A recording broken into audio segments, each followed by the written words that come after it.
那酒卖了多少錢呢？什麼酒？什麼酒？那老板我都找了，好吧？我都不知道你在講什麼。兩個，那裡你登記完他們身份信息，call 電話給他辖區派出所，然後就讓他們來。好，公安局的啊，配合。我们是在这个房间干什么了？这麼多人？啊？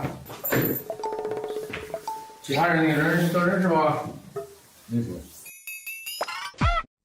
今天這個行業是 CX 圍牆大橫幅拉起，目的就是篩選7500萬人，將14億人口擋在外面，親人騙親人，朋友騙朋友，吃大鍋飯，睡大地鋪，沒收財產，控制人身自由。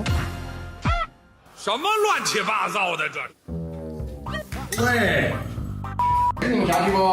我在這裡抓人，碰到一個傳銷窩點。你們今天早上從哪裡過來的？那個他跟你們住在一起吧？是了，哥。你把東西拿來，跟着我們走。把我帶到你們那個住的房間去看看。啊，是不是？講話嘛，做聲子。